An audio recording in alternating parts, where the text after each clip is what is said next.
everyone for coming. I know we're a little bit late, but I'll try to be as quick as possible. My name is David Byte. I'm the co-founder and director of Build Studios.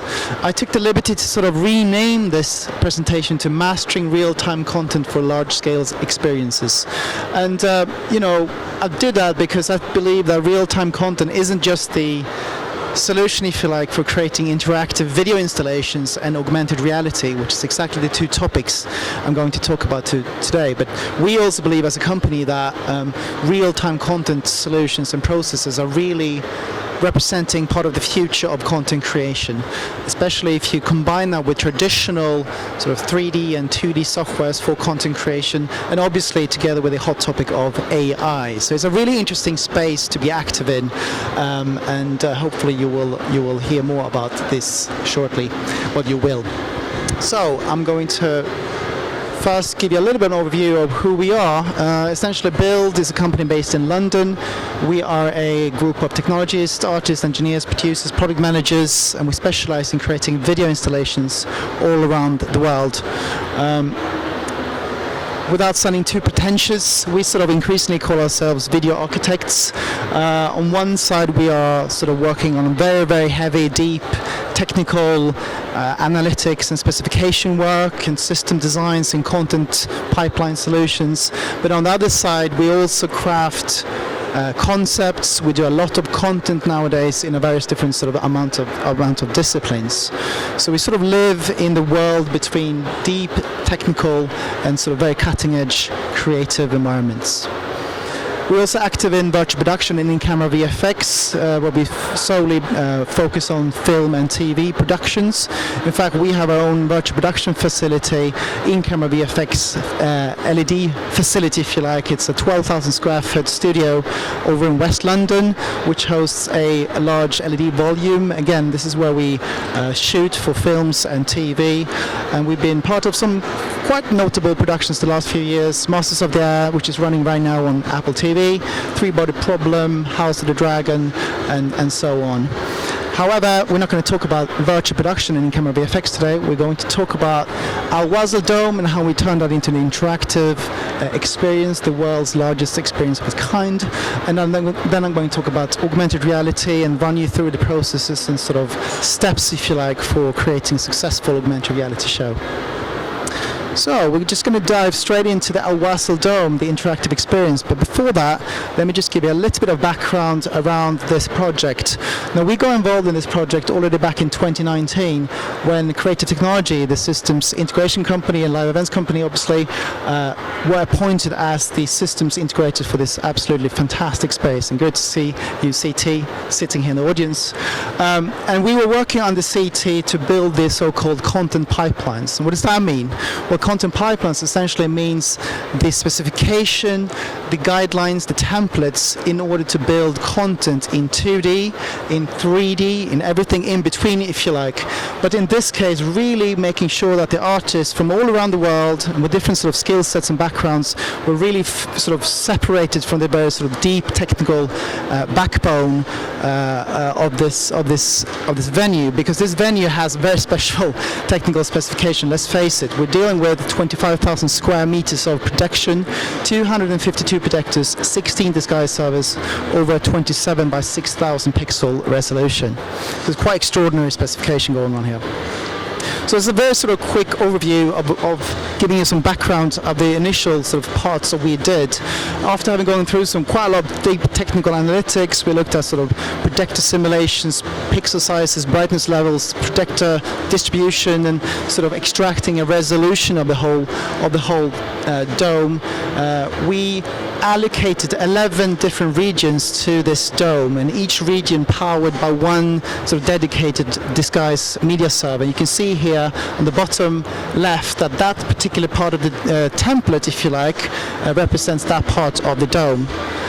Then parallel to that, we created a number of different templates. As you can see to the left, the so-called linear template is an undistorted, dragged out version of the dome, which lets 2D artists work in 2D and perfectly trace the geometry itself of the dome.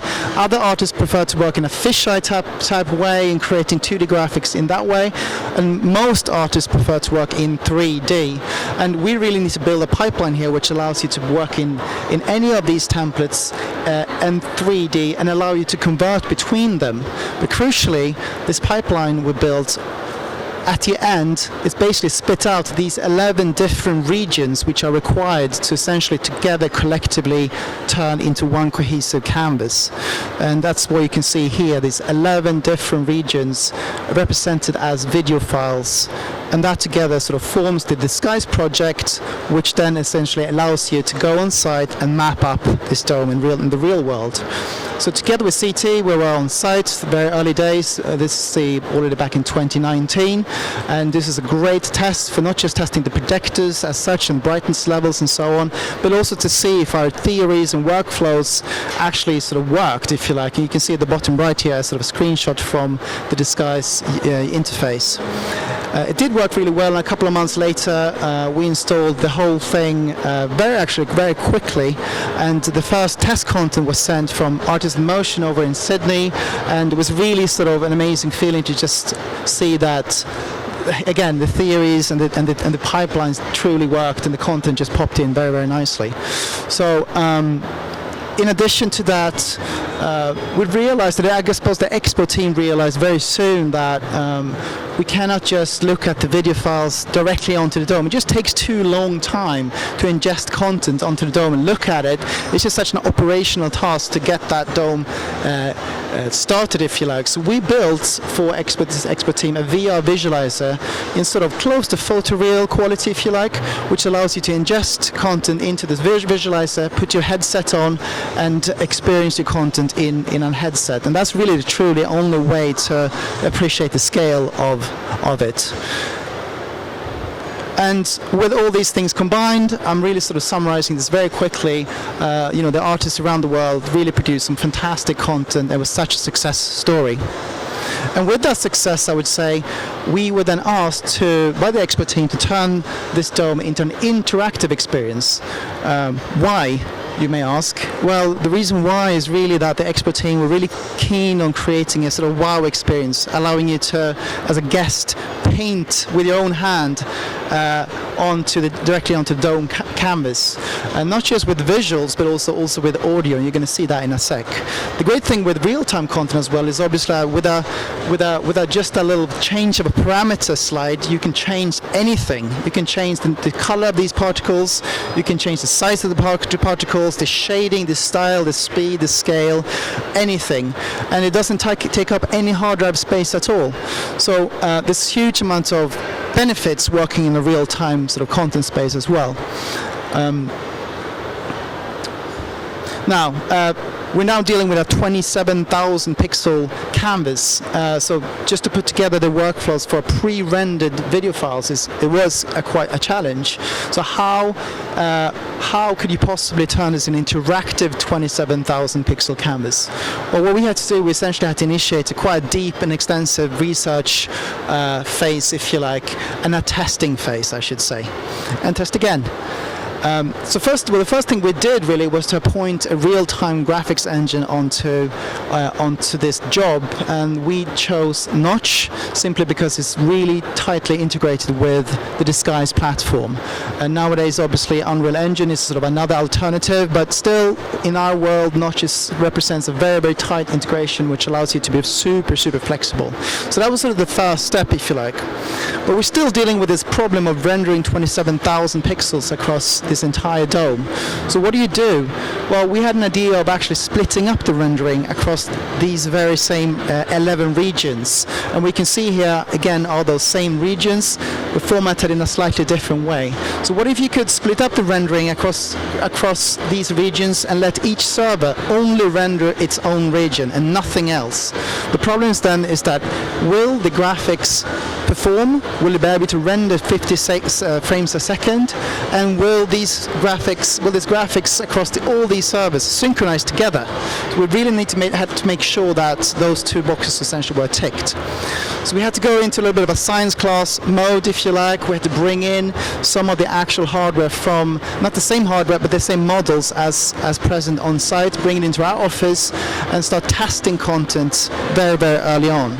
So this is a sort of a technical looking video file. What you see here on the top is essentially two regions representing two different servers blended together, and is running a very, very simple piece of real-time content. So those propellers are real-time, the gradient backgrounds behind it is real-time. So the trick is here, those propellers are syncing and the gradients are not tearing. We know that we're performing and we know that we're also synchronizing. So for every piece of graphics we did for this installation, which is about 25 different treatments, had to go through a similar sort of performance test, if you like. In parallel to that, we also had to build an interface, and we went for an iPad solution. Simply, iPad is an on-the-shelf piece of hardware, so we built a customized user interface, which here's some early sketches, if you like. You click this and you're being welcomed by a number of different thumbnails, each representing a particular treatment. You then click one of those and you'll be presented this sort of flattened view of the dome.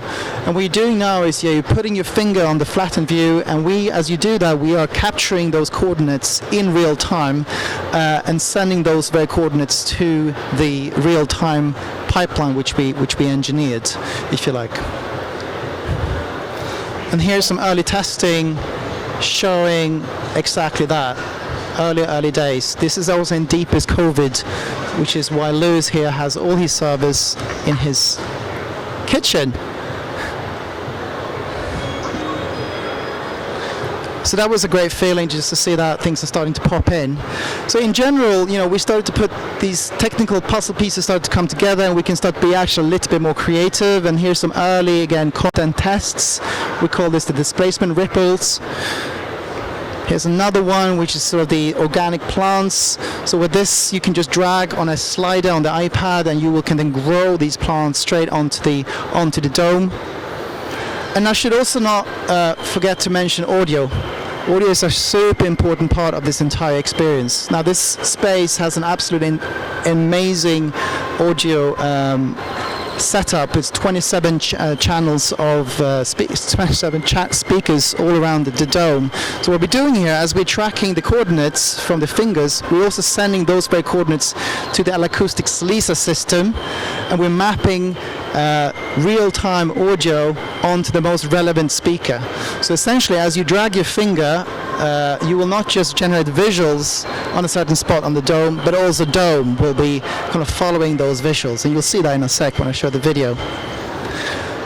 Fast forwarding a little bit, we're going on site. We've done so much testing in the office. We sort of know that it's going to work, we think, but you never really know, but it did.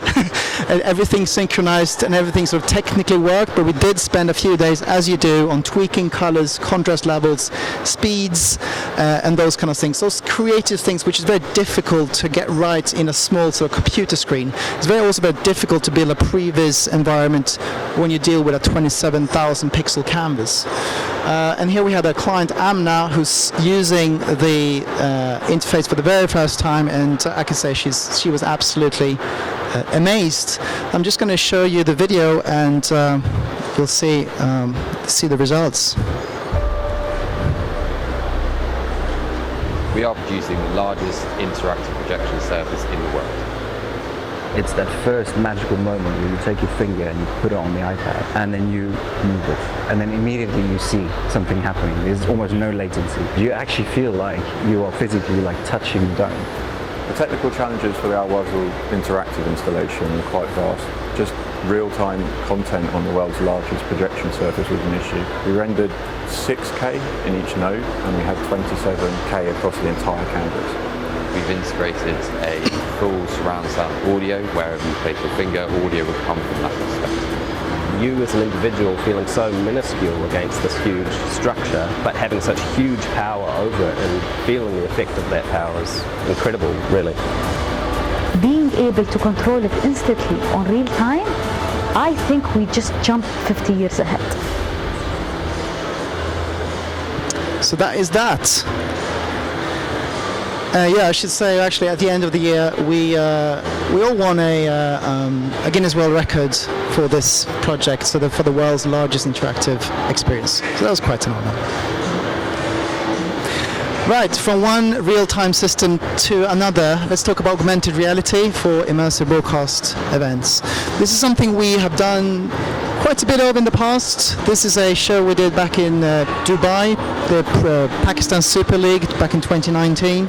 This is the Commonwealth Games opening back in 2022 for 1.5 billion live viewers, I should say, so pressure's definitely on. This is the Expo Dubai opening and closing ceremonies. So let's talk a little bit about the concept around AR. It's really important to talk about the perspective when it comes to any form of not just AR but XR, VR, all of it, because essentially we're rendering the graphics from your own eyes. It's absolutely super critical that we do that. In the world of obviously film and TV and broadcast, the eyes obviously being represented by a camera, hence the importance of tracking the camera at all given times if that camera is to move. An artist who's really sort of taking this done an entire career out of this is George Roos. And you can see here, so if you look at the art piece perfectly from the same point of view as you drew it, it looks perfect. If you step a couple of meters to the side, left or right, you can actually see that it's very distorted and skewed. And the same concept again applies to these environments. In the world of virtual production, it's the same thing. We are here, this is an LED screen, obviously this is a simulation. You can see here on the bottom right that it looks absolutely perfect, this real-time Unreal Engine scene, from the point of view of the camera which we're tracking. But it looks completely distorted and wrong from any other angle inside the studio. So it's all a perspective trick, that's what I'm trying to say.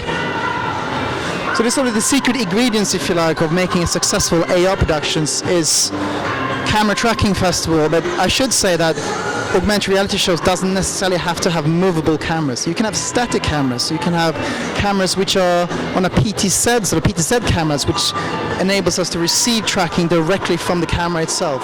So people have this sort of view that augmented reality is unbelievably expensive, and it may be, but it's also very scalable. So you can, instead of having 10 track cameras, you can have one track camera, 2 static cameras, and perhaps one camera on a PTZ sort of mode, if you like. So there's lots of different ways of sort of scaling the ambition level. You need a real-time engine. That's the sort of the whole point with AR. You just need to render that graphics in real time. You need a great server solution which the real-time engine is sort of bolted onto, if you like. And I should say, and it's really important here, though, you need a great team. You need a technical team who's got a good creative vision, I should say, and you need a creative team who's technical. This is a very technical environment. So, and the artists we have and we use is always very, very technically minded, because we're essentially dealing here with a video game technology, if you like. We also need great clients, we need great partners, because we are really integrating this technology onto with others. We usually partner up with a broadcast company, and it requires liaison. We're going to bolt on our trackers and so on. So we need to really go into production schedules and so on. So having a responsible client and great partners is absolutely critical for large-scale type AR experience.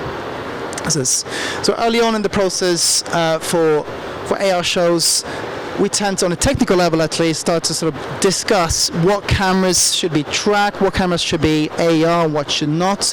Even though you have 27 cameras in your opening ceremony, for example, it doesn't mean that all of them need AR. Perhaps 2 of them have, if you like.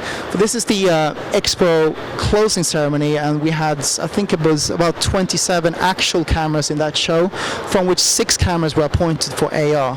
So we had 2 cameras on wires, we had 2 jibs, we had 1 on tripod, and we had 1 PTZ camera high up in the dome.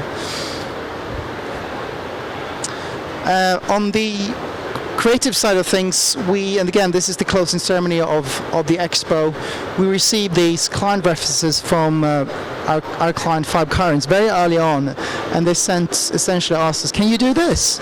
Well, why is AR here? Why is AR? Well, the AR here is the sunbeams poking through.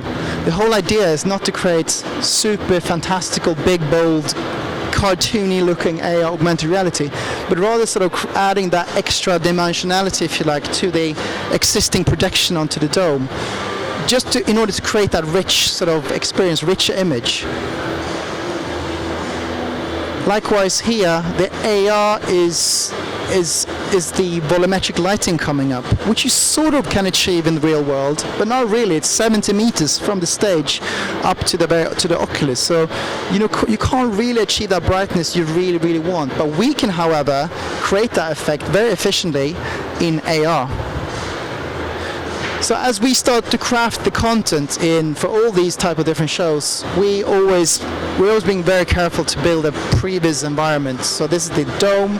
This is a previous environment built in Notch, and it's important not to just build previous for the content itself, but for the entire environment, all the props, lighting, map the projection content behind it to really get the full picture of how AR would blend into the image as a whole. Here's some previous images from the PSL show I just showed you. So previous to the left, and end result on the right. Here's another one, previous left, end result on the right. And here's the Commonwealth Games show, and you can see how much time we really spent on crafting those houses. I wouldn't necessarily think that came through as well as we had hoped for in the real world. There's a very big challenge here when you do outdoor photorealistic AR. Is something you should be very careful signing up for, because even though the graphics itself may be photorealistic, the blending to the weather, which is ever changing all the time, even per minute, is very difficult to deal with. So we're now currently working on solutions to dynamically essentially shade and light augmented reality to the current weather.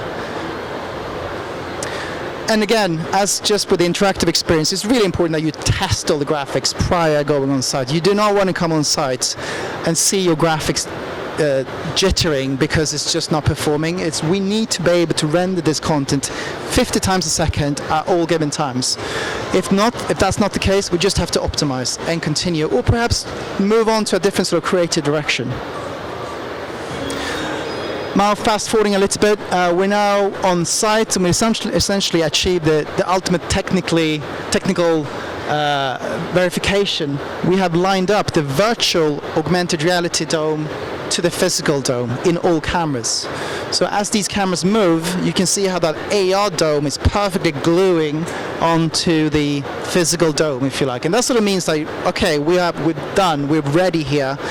Even with zooming, I should say, we're ready here to actually line up test patterns with creative graphics, which is sort of the next steps, if you like. Rehearsal start, we're now starting to work with the clients, and it's really important here to choose your system carefully to enable you to update content really quickly on the fly. Usually it's very, very short of time in these type of environments. As you do, we may only have a few minutes to change this particular look. So building a system that allows you to update graphics in all cameras at any given time very, very quickly is unbelievably important for us. And just here's a little example of some end results. Again, this is the Expo opening ceremony, actually, and I'm just going to run a video clip here which we put together, which is sort of a bit of a medley of these different shows. So here we go.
that's that. I just want to mention a last thing here, which we've sort of been working on a little bit the last few weeks, which we find very, very intriguing and interesting moving forward.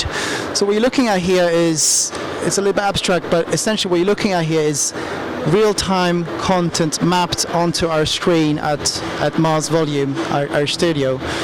Look through an actual monitor. I'm just going to hit play and you'll see what happens. So this LED content suddenly extrudes and extends into the AR space.